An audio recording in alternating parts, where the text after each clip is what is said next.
పరిస్థితి ఒకటి గమనిస్తా ఉన్నాం. ఇది ఇది ఇంగ్లీష్ మీడియం మీద రద్దు చేసే మరి ఆలోచనలు వాళ్ళు చేస్తుంటే మాత్రం చాలా చాలా మరి దుర్మార్గం. దీన్ని ఖచ్చితంగా మేము ప్రతిఘటిస్తాం.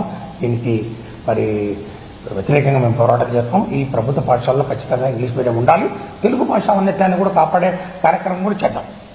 ఈ రెండు కూడా సమానంగా పోతూ అందరికీ ఉపయోగపడే విధంగా, ముఖ్యంగా భవిష్యత్తులో ఈరోజు మరి ఇంటర్నేషనల్ లెవెల్లో పోటీ ప్రపంచంలో నిలదొక్కుకోవాలంటే ఈ విధంగా మరి ఒక plan of action, CBSE syllabus కానివ్వండి, ఐబీ సిలబస్ కానివ్వండి, ఐసిఎస్ఈ సిలబస్ కానివ్వండి, ఇవన్నీ కూడా ప్రభుత్వ పాఠశాలలో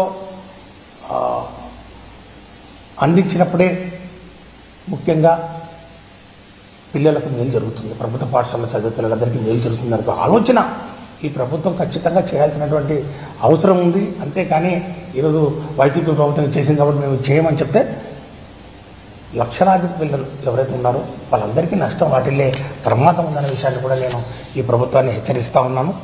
ఇక మనబడి నాడు నేడు ఇందులో ఏమి వాళ్లకు బాధ అనిపించిందో, వాళ్ళకి ఇందులో ఏం కష్టంగా అనిపించిందో నాకు అర్థం కాలేదు.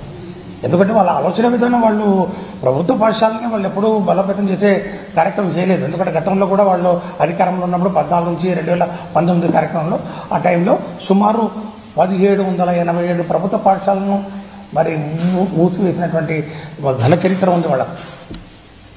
అట్లా కాకుండా కుప్పంతో సహా, మంగళగిరితో సహా, పిఠాపురంతో సహా అన్ని నియోజకవర్గాల్లో ప్రభుత్వ పాఠశాలను సుమారు 44,000 ప్రజలకు ప్రభుత్వ పాఠశాలను పూర్తిగా ఆధునీకరించినటువంటి మరి ఘనత వైసీపీ ప్రభుత్వం ఉందనే విషయం ఒకసారి గమనించాలి. అనేక అంశాలు మరి రిపేర్లు కానివ్వండి, డ్రింకింగ్ వాటర్ కానివ్వండి, ప్యూరిఫైడ్ వాటర్ కానివ్వండి, మరి కిచెన్స్ మోడర్న్ కిచెన్, అట్లాగే electrical wiring, compound walls, additional classrooms, English lab, kitchen షెడ్లు, ఈ విధంగా 11 రకాల ఐటమ్స్ అన్నింటినీ కూడా 2 విడతలుగా, మొదటి విడతల్లో సుమారు ఒక 15,715 స్కూళ్ళు 3,669 కోట్ల రూపాయలతో ఆధునీకరించడం జరిగింది. 2 విడత మరి అట్లాగే సుమారు 8,000 కోట్ల రూపాయలతోటి 22,344 కలిసి 44,512 స్కూళ్ళు సుమారు 12,000 కోట్ల పైచలకు డబ్బులను ఖర్చు పెట్టి వీటిని ఆధునీకరించినటువంటి పరిస్థితి మనం చూసాం. మరి ఈరోజు ఆ స్కూల్లో ఆ యొక్క కార్యక్రమాలు ఏవైతే ఉన్నాయో ఆ కార్యక్రమాల్లో మరి ముందుకు తీసే క్రమంలో మరి వాళ్ళకి ఎందుకు మనసు పట్టలేదు, ఏదో విధంగా దీన్ని ఆపాలి, దానికి ఏమి ఎన్నుకున్నారు, ఇందులో అవినీతి జరిగింది. అయ్యా ఇక్కడ ఎవరు కాంట్రాక్టర్లు ఎవరు లేరు. మీరు దయచేసి గమనించండి. ఒక నూతన వరవడికి శ్రీకారం చుట్టారు జగన్మోహన్ రెడ్డి గారు. Society participation, people's participation, stakeholders participation, ఎవరైతే ఈ విద్యా వ్యవస్థలో భాగస్వామ్యులు ఉన్నారో వారందరూ కూడా పాల్గొనాలనే ఆలోచనతో స్కూల్ మేనేజ్మెంట్ కమిటీలు, అందులో ఎవరండి, పిల్లల తల్లిదండ్రులు, టీచర్లు, హెడ్ మాస్టర్లు, వాళ్ళతోటి పనులు చేపిస్తే అక్కడ అవినీతి ఏంటిది. రేపు మీరు ఎలక్షన్లు పెడతా ఉన్నారు చూడండి, మరి ఎవరు వస్తారు అందులో చూడండి. దానికి మీరు రాజకీయ రంగం పొలుగుతారు, తెలుసు, మాకు తెలుసు. పారదర్శకంగా జరపండి, చూద్దాం. ఈ టీచర్ మన స్కూల్ మేనేజ్మెంట్ కమిటీ లేదు.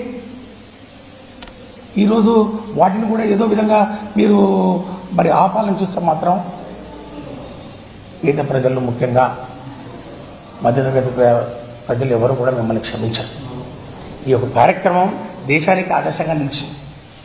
ఈ యొక్క నాడు నేడు కార్యక్రమాన్ని పొరుగు రాష్ట్రాల వాళ్ళు కూడా దీన్ని అమలు చేస్తూ ఉన్నారు. ఇక్కడికి వచ్చి విజిట్ చేశారు. ఈశాన్య రాష్ట్రాల నుంచి కూడా మరి అక్కడ ప్రభుత్వ మరి అధికారులు ఇక్కడికి వచ్చి విజిట్ చేశారు. ఏ విధంగా ఈ యొక్క కార్యక్రమాలు చేస్తూ ఉన్నారు, ఏ విధంగా 11 ఐటమ్స్ ఏవైతే ఉన్నాయో జగన్మోహన్ రెడ్డి గారు పర్సనల్గా ఆయన యొక్క మానస పుత్రిక ఈ కార్యక్రమాలన్నీ కూడా చేసి ఈ యొక్క స్కూళ్ళను ఆధునీకరించి మరి వాళ్ళకి అందుబాటులోకి తీసుకొస్తే దాన్ని కూడా మీరు ఏదో ఒక మరి కుంటి సాకుతోటి ఆపే ప్రయత్నం చేస్తూ ఉన్నారు. ఇది కరెక్ట్ కాదు. ఖచ్చితంగా ఈ యొక్క కార్యక్రమాన్ని ముందుకు తీసుకుపోవాలి.